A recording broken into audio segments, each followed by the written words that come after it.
Alrighty guys, welcome back to Star Wars Review. Today I'm reviewing Star Wars Rebels Season 2, which is from supervising director Dave Filoni, and had 22 episodes written and directed by several writers and directors, but the season aired from June 20th, 2015 to March 30th, 2016, which is a good season, which kind of starts to take the Ghost crew into the bigger galaxy and the bigger rebellion. So I enjoyed the change of scale. After last season mainly just takes place on Lothal, where this season there's still some episodes that do take place on Lothal, but it barely does. But you know, the story of the season doesn't revolve around Lothal like season 1 did. But some of the biggest stuff this season is we get introduced to several characters, several from previous Star Wars stories. Definitely the Clone Wars, the animated series, but also some characters from the movies. But the biggest being Ahsoka Tano and Captain Rex, which Rex becomes, pretty much a member of the Ghost crew. But Ahsoka kind of tags along in some adventures, mainly with Kanan and Ezra, are more Force related. But even though Ahsoka doesn't really appear that much in this season, I still really enjoyed everything what happens with her. Definitely with her facing her past with Anakin in the Jedi Order once she realizes who Vader is, which I'll get more into Vader later, but he also plays a pretty small part in this season, with the biggest stuff really being the moments with Ahsoka. Definitely in the season finale, Twilight of the Apprentice. I loved their confrontation against each other and whatnot. One thing with Ahsoka I do wish we got more of this season was more moments with Rex, as I think there's only 2 moments and they're very, brief moments. So I do wish we got a little more between those two this season than what we actually got. But her biggest role this season is kind of just being another Force user for Kanan and Ezra to kind of get guidance from, which I enjoyed those moments. More for Kanan and Ezra than Ahsoka, but obviously, like I've said, Ahsoka was definitely a more supporting character this season. But like I said, Rex returns also this season, which obviously at the time when this season and the episodes released, we didn't know how the Clone Wars ended, so we don't know how Order 66 went down with him or Ahsoka. But now that we do have that, and I've this is my first time rewatching Rebels since since the series ended and since the final season of the Clone Wars aired. So I liked having more of that knowledge about that, and definitely with Rex, because a big part of Rex's story this season, definitely in the first half of the season, is him and Kanan kind of not getting along, and that's definitely because of Order 66. So now having the full knowledge of all of that, what happened to Rex during Order 66, kind of added more to some of those scenes. So I enjoyed that stuff with Rex, but also I liked Rex kind of rejoining the fight after years away, and even though he didn't fully want to rejoin at first, but seeing Ezra convince him. And then I enjoyed throughout the season him acting as a kind of another mentor for Ezra, kind of teaching him more how to do blaster stuff rather than just Jedi stuff like Kanan does. So I enjoyed him this season also. But obviously the main characters are the members of the Ghost crew, which the first season, Kanan and Ezra got a lot more of the focus. So this season we do start to get more with Sabine, Zeb, and Hera. Obviously Hera, I'd say, definitely had more than Sabine and Zeb did in the first season. But with Zeb, there's 2 episodes in particular. I'm going to mention Legends of the Lasat and the Honorable Ones. We kind of see him learn more and kind of face his past with the Lasat, his people who he thought had went extinct. But in the episode Legends of the Lasat, he kind of learns that there are more out there in the galaxy. And then because of that, in the episode The Honorable Ones, we see him get stranded with Agent Kallus on this ice moon of Geonosis, I think. Which, Agent Kallus had said that he was the Imperial who kind of led the attack on the Lasat and wiped them out. And so then we kind of see, Zeb, knowing that his people aren't actually gone, started to come to an understanding with Kallus and, forgive him and whatnot, which I enjoyed all that. And that's probably some of the biggest moments for Zeb this season. Obviously with Sabine, I will say more of her, bigger and better stuff happens in the next 2 seasons. But this season we do kind of start to learn, more about her past, as a Mandalorian, but also a bounty hunter as she runs into her old bounty hunting friend, Ketsu. So I enjoyed the moments there with her kind of learning more about her past. But, with both of them, Sabine and Zeb, they are still important, throughout the season, just like the first season. But I liked kind of getting more episodes where the focus is kind of more on them and we get more of their past and whatnot. But with Hera, we also kind of see her face her past and, she reconciles with her father, Cham, which I really enjoyed the episode there with her doing that. Also, the episode where she flies the B-Wing, I also really enjoyed, for her. But this season, she also starts to become a bigger leader for the rebellion as a whole, as she's a more high ranking member of the Phoenix Squad or Cell. But there's also a lot of stuff with Kanan and Ezra. There's obviously a lot of Force stuff. With Kanan, I really liked him. I kind of already talked about it a little bit with him trying to learn how to trust Rex even after Order 66 and all that.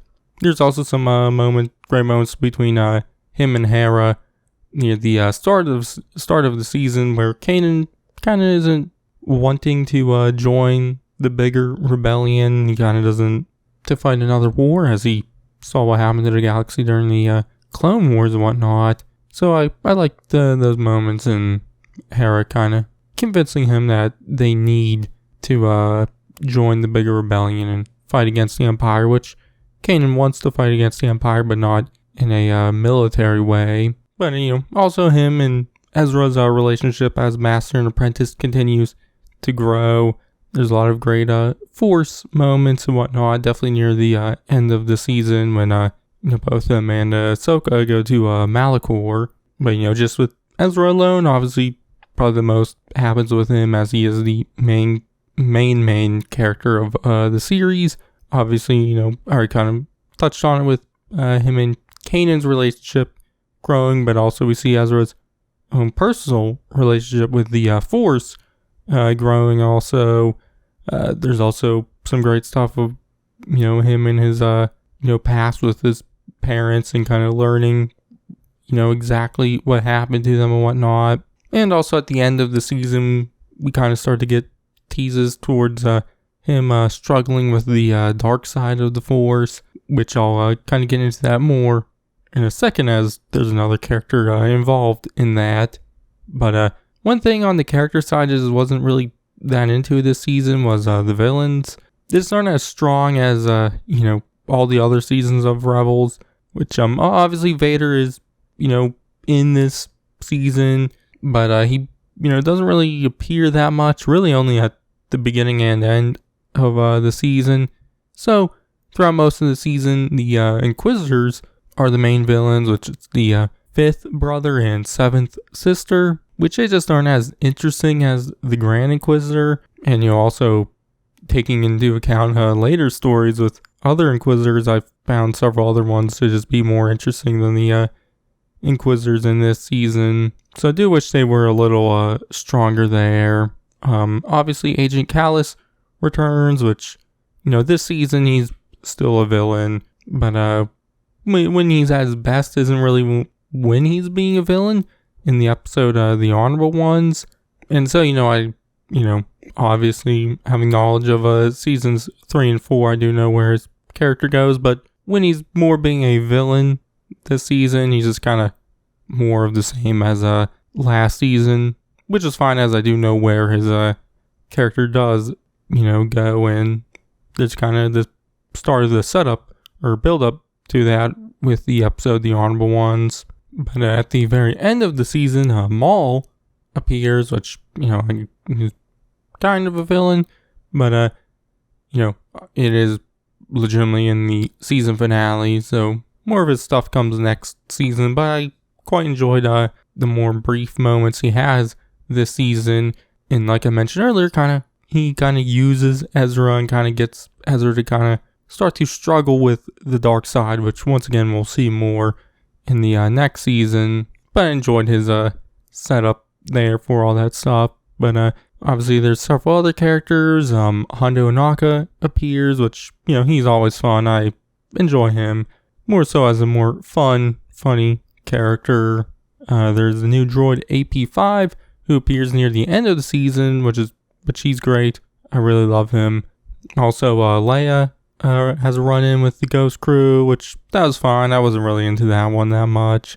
Also, character Ryder Azadi, who is the former governor of Lothal, which he also doesn't really appear much, but he's voiced by Clancy Brown, who I always love really in any role he's ever done. I always enjoy him. But Ryder will kind of become more of a bigger character in the fourth season. There's also the leader of Phoenix Squad or Cell, Commander Sato, which he's one of the more recurring side characters. He does appear a lot, which I liked him. I will say he is just kind of there. I don't feel like he really, has that much character to him. He is a bigger part of the Rebel Cell, as he is the leader of it. But his character really isn't much more than that. We also get introduced to the Mandalorian, Fen Rao, who will help out the rebels out later, but, we kind of start to see the build up to that in the, I think he only appears in one episode this season, but, obviously then there's a bunch of other side characters. We see the two other clones, Wolf and Gregor, which I enjoyed them, but they only appear in the, 2 episodes near the, start of the season.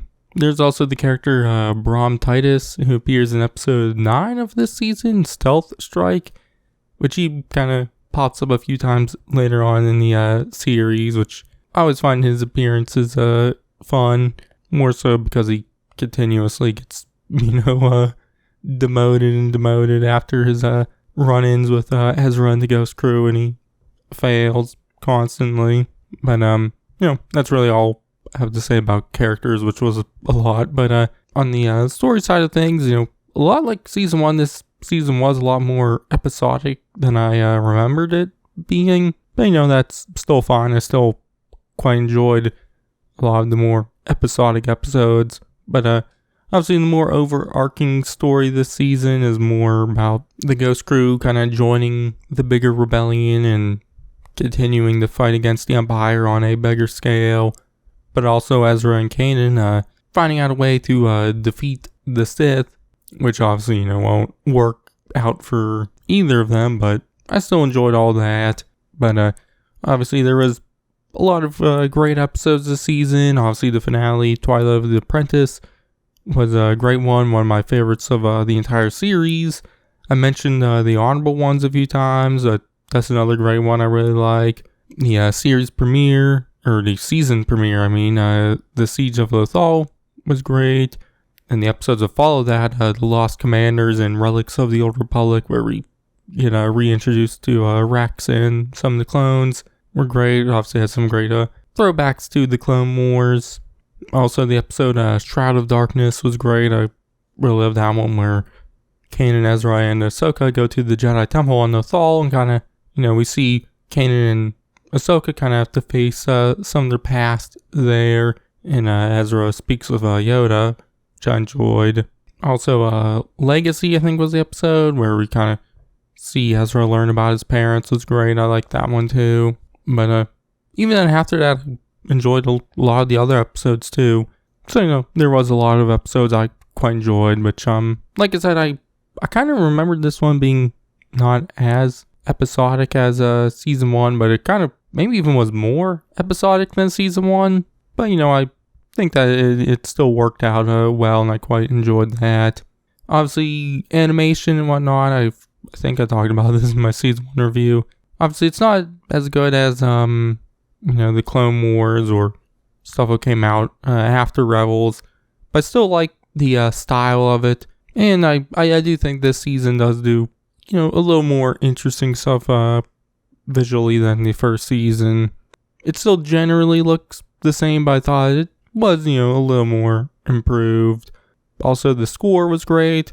One thing I mentioned in my season 1 review was that I thought they kind of overused the original John Williams themes, which, are obviously great. I love those, but, obviously the more original themes for Rebels are great too. And so I felt like they kind of, relied on those more than just reusing the old original trilogy or prequel trilogy themes over and over again, which, I think are used best when used, more sparingly than constantly, at least when John Williams isn't the one composing it. So I, enjoyed the score way more because the original stuff from Kevin Kiner is great, and I really do love his themes from, Rebels and the Bad Batch and the Clone Wars and, whatever else he's done in Star Wars and elsewhere. But, all in all, I don't really have much else to say. I enjoyed the season. I wouldn't say it's my favorite season, but I definitely do quite like it, and I really like the series as a whole. So, yeah, but my grade for season 2, I'll give it an A-. So, yeah, but next I'll be reviewing season 3, so check that out then. But in the meantime, check out all my other Rebels reviews and everything else I do by the Star Wars review, and I'll catch you guys in the next one.